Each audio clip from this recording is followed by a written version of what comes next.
This is a place that is Damana Lila. Damanaka or Damana is a kind of plant. It would take me a long time to explain it. It's a very fragrant plant, which is very dear to Lord Jagannath. And you'll be very shocked to hear that Lord Jagannath is a thief.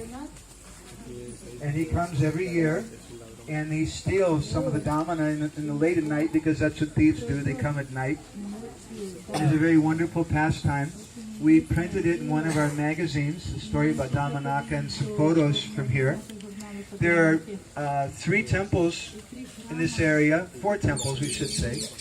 There's a Hanuman temple over here, there's Jambavan over here, and then there's Sugriv. Instead of Sugriv, he's a chokidar for Lord Jagannath. He's a guard. And there's an underground tunnel, they say, that goes from here, Jagannath Vallabha Gardens, to the Jagannath Mandir. And that Sugriv, he's standing there as the guard. And they say sometimes Jagannath comes through that garden to see what's going on, because the demigods come here.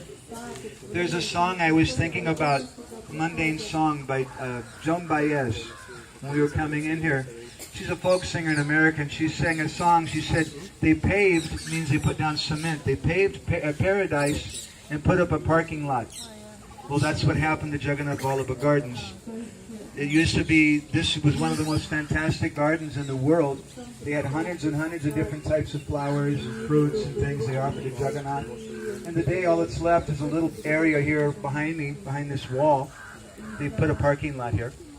So this is a place of many pastimes of Jagannath. Madan Mohan come here, Krishna Balaram, many different pastimes. One of the pastimes is called Benta Yatra, because Krishna sometimes, Jagannath likes to go hunting. People in the mature world like to go hunting, so he also likes to go hunting.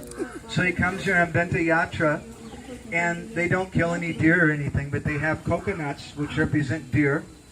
And the Pandas are acting on behalf of Lord Jagannath, and they shoot arrows at the coconuts. So Jagannath does like that. So the 4th temple, I just briefly mentioned, is a temple we're going to pass when we go out. That's over here on my right. And Westerners are not allowed inside. Once I came here with a group of devotees from Faridabad. I don't know if any of them even spoke English. They were all Desi devotees.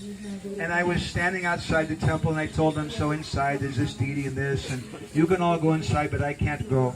And they started going inside, and then the pujari said, nope, Pravesh Nishad, entrance forbidden. And he pointed at me, he said, you're with him, you're all Christians. So it's very bad to come with me.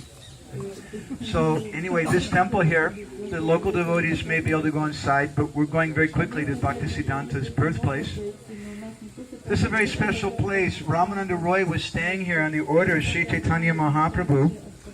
Where's that? I got it here. And he was worshipping a deity, which is a very, very ancient deity. And this particular deity, we only know of 2 deities like this in the whole world. Is Krishna, but he has 4 hands. Well, we've seen Narayan with 4 hands. And this deity has a shankha and a chakra, a conch shell, and a disc, but in his other 2 hands he has a flute. That's very, very interesting. If we had about 6 or 8 hours to explain things to you in depth, we could explain to you how this is the deity of Rupa Goswami's Lalita Madhav, and how this is Guptavrindavan. I just told you in one sentence, but you won't understand unless we gave a very elaborate katha.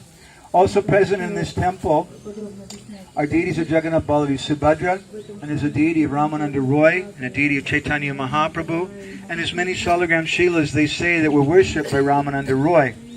Mahaprabhu told Ramananda Roy to stay here and to grow flowers to help for Jagannath's a special dress he has, which is called Bada Shringara Besh.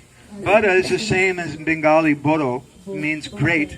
And Shringara, you should be familiar with that word. Shringara Ras, the rasa of the gopis and Krishna. And Vesh means dress. So every evening Jagannath has a special dress, and they put all kinds of flowers on him. In Tulsi, we interviewed one lady who has a special service.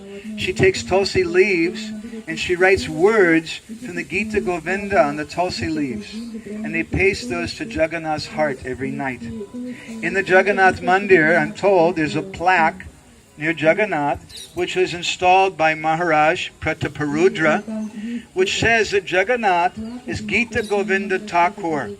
He likes the Gita Govinda so much. He likes it so much that part of his dress is called the Gita Govinda Kandua. And they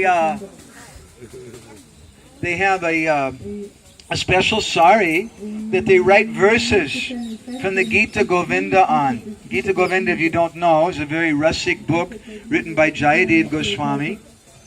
And that prasadam is very difficult to get. But about just a few days after Akshaya Tritiya, I had the good fortune to meet Shambhunath Kuntiya. Shambhunath Kuntiya, he's one of the pujaris who dresses Lord Jagannath. And I gave him some of our magazines. He was very happy. He said, please wait here. I have something special I want to get you. And he came back a few minutes later with this. And he said, you should smell this. This has a fragrance of Lord Jagannath's body on it. So you can see this. This is a Gita Govinda Kandua, Mahaprasad from Jagannath, written in a Oriya script. You can see some of the verses from Gita Govinda. So many things happen here in Jagannath Vallabha Gardens. We don't have time to say anything more. We want to go to the birthplace of Srila Bhaktisiddhanta Saraswati Thakur. And here's something from Chanka Jangri Prabhu about Srila Bhaktisiddhanta Saraswati.